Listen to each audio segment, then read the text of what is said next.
right, it's recording. Okay. Hey, Alex. Brian Norvell here. I wanted you to address an objection the ISA team is having. Okay, so when they get a lead on the line and they say, well, I was actually, and this is as far as not converting the client, but converting the loan over to you guys, our preferred mortgage partners, is they'll say, they're going to say, I was going to pay cash for a house. So if we have a lead that says, or a client that says, I'm going to pay cash for a house, what is your the way to take that objection down? I guess the biggest thing is looking at the client's financial situation. Hopefully up at this point, we already know, is this a person that's hood rich because they just got some money from a settlement, or they just sold a home or something of that nature? Or is this a person that has some background with doing some things financially, and that's how they made their money? If it's a person that has some financial experience, I would go about with saying, hey, obviously that's money that could be used better in reinvesting in yourself. You could take that money and either put it towards stocks, bonds, something of that nature. Imagine if you had an extra $250,000 laying around 6 months ago before the stocks went to absolute historic highs. Right. Imagine what you could have converted that money to. Now the 4.5% interest or 4% or whatever it is, because I'm speaking as an ISA, I don't know what the rate is. But whatever that interest is just insurance against that money, because you're allowing that money to sit in the market and return higher dividends than they would if they were sitting in your home. Because let's face it, right, money in the home has no return, but it does have a tax deduction benefit, because that is one of the things that the government still allows us to put on our taxes, and that's our home interest. Now I realize it's not a dollar for dollar interest, but if I can take and put that money back in the market to gain you a higher percent return, and then also reduce the overall percentage that you're paying on interest, don't you think that's going to be a little more valuable in the long run in securing your family's financial stability? It's great. And then for your person that doesn't have financial experience, I would take it and say, look, you just came about this extra cash. This is an extra $200,000 you just got. Congratulations. That's an enormous amount of money to have. But let me ask you this, Brian. Is there something else that could be spent on that may be better? College education, are there maybe some bills that need to be paid off, things like that? Because once again, your interest rate is tax deductible. Your Capital One is not. And at this point, taking that money and reinvesting in something that's going to help you get to retirement is going to create more value. Let's face it. Let's not ransom off your future to spend that money today. Let's go ahead and use it wisely and put it in something that's going to secure your assets. If you have children, let's put it in a college fund. This way they're secured. This way they're not going through the same pain that most Americans do day after day when they're 25 years old and can't buy their own home because college education is so expensive, or because whatever their debts are may be out of this world. Not to mention, it's always nice as a working family to have a nest egg to fall back on in case something big happens. Now, if you don't think that you can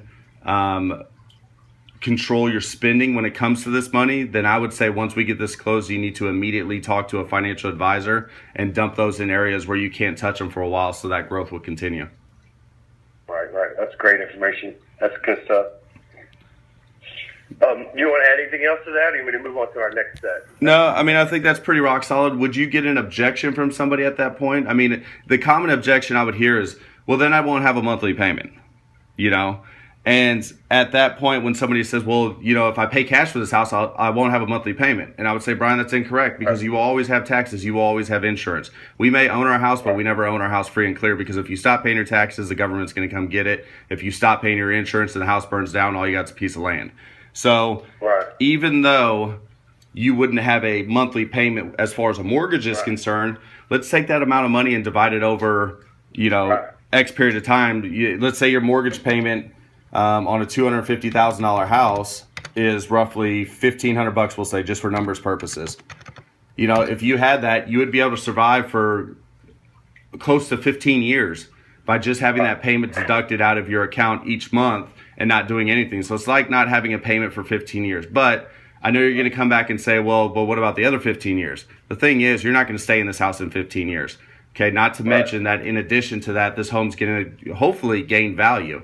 So you're going to convert the money and have more money in the future as well. And not to mention that you'll also have this extra cash to access if something dreadful happens. Let's say you get sick and can't work. What's your wife going to do? Right. And another objection I would hit at this point would be one they'll say, well, isn't the cash offer better in this seller's market?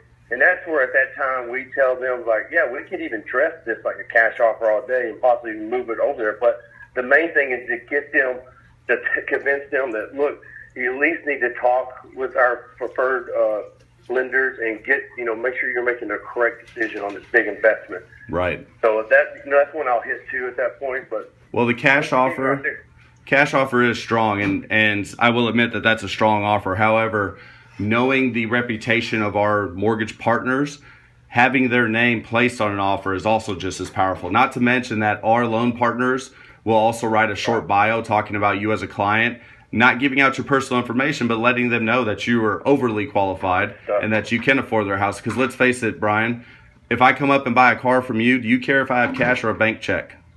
Doesn't matter as long as I pay you that total amount, correct? That's correct. Absolutely. Total correct. Right.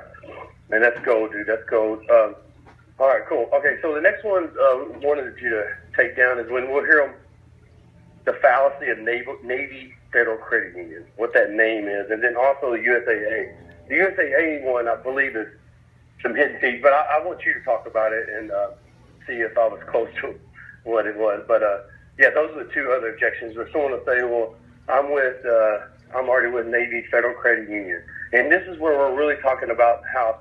Because I love Hancock's emphasis on helping the vet. Right. In your military boot camp and all that stuff. So when we're selling that, then they come back to us and they say, well, I'm already with Naval Credit Union, blah, blah, blah. Give us something to take that down. Okay, awesome. So you're with Navy Federal Credit Union, correct, Brian? Yes. Okay, do me a favor. Pick up the phone at 7:30 tonight and call them. If you can talk to your loan officer, then go with them. Love it. That's fucking gold, dude. I mean, it's true, because here's the thing, Brian. One thing that you and I both know is when you and the wife are sitting around looking at homes, you're not doing it at 3 o'clock in the afternoon when the bank's doors are open. You're doing it at night when the kids went to sleep after dinner and the house is clean. So if you can't reach your loan officer at a point that you have questions, if you can't qualify things based on payments, if you can't contact your loan officer on a Saturday when you're out looking at homes because you need that rush offer letter, how powerful is your offer going to be? I mean, you can't even get the pre-approval letter on a Saturday afternoon. Now, you may say, well, I can pick up USAA and call anybody up there. You can. But do you want a person that specializes in your interests, or do you want a person that just specializes in banking in general? Because let's face it, USAA is a depository institution and an insurance company as well. When I go look for experts, if I've got to go to court for a civil matter, I'm not going to take a criminal attorney that does civil, that does family stuff all spread out on the side. I want the best person in the civil matter out there. So we're talking about your largest investments you will ever make. Don't you think it's in your family's best interest to use a person that specializes in nothing more than providing the American dream? Love it. Let's go. Now, what about the Navy? Does Navy Federal Credit Union have anything to fucking do with the Navy? To my knowledge, no. I mean... Yeah, that right there is what I immediately use. It's like, that's just like, it's like Goodwill. Right. You know, people use fucking Goodwill and people realize there's one motherfucker making all this motherfucking money. Right. He's got the biggest rip-off in the world going. People think they're donating it. He turned around and selling it. Yeah, I mean, but the biggest thing is, Brian, is I know that as a veteran, you want to use those companies that have helped support veterans, but your loyalty falls into your family, right? When it comes to loyalty, are you loyal to your family? Right. Okay, so Navy Federal Credit Union has nothing to do with your family directly. What does is somebody that actually knows who you are, that knows your family situation, that knows when you need to be out of your home, that knows your bank account information, that you can pick up and say, hey, this is Brian, and they know exactly who the hell that you are, not do you have a loan number or what's your social. Right. I love that. And y'all's commitment to the veterans is off the charts here. I fucking love that shit. What about, so the USAA, I had done a deal probably, it's almost a year now. So it's February of last year, and it was with them, and there were these hidden fees that were found. Right. And they were absorbed through the system, though, that were pretty significant. Is that something you can talk about? Or? Yeah, I mean, I can. As an ISA, I would never venture to that route because of the fact that your turnoff to them wants to be an emotional turnoff. You know, it wants to be the numbers. When you get into it, they'll be like, well, USA is the lowest. I talked to them. They told me it was 3.875 on a 30-year fix with no money down, plus my insurance is with them. You want the Love that. takedown, and I would even go as far to say, you know what, you're right. USA is an excellent company.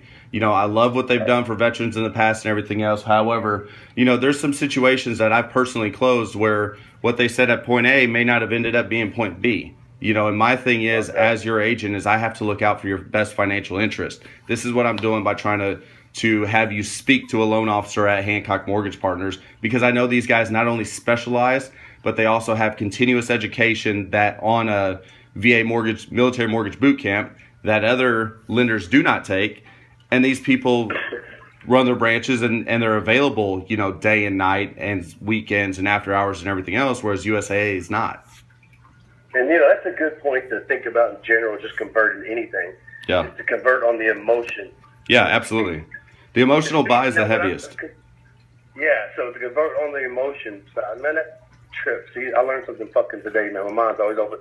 Because I can discount with, like, if I'm talking to somebody, I do have a level of expert when I'm talking to them in Dallas, so I guess that gives me that ability, but I can discount somebody just by saying that real fast, that they banged somebody for fees that close to $1,400 that were not disclosed, you know, and then move on. But in reality, if I'd have done it more emotional, right, it's just as easy and quick. I love that. That's fucking brilliant, dude. Well, when you hit them on fees, then they come to us, and the first question is, hey, what's your fees?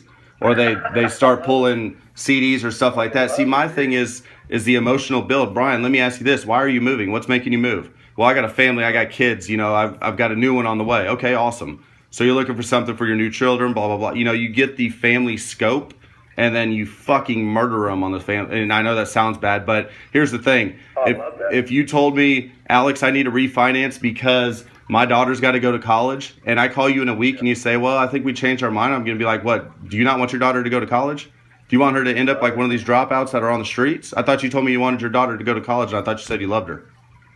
I love that shit, dude. That's fucking brilliant, dude. I love that, man, dude. Well, dude, that's fucking gold right there, man. So if you want to hit stop on that, dude, that's fucking brilliant, dude.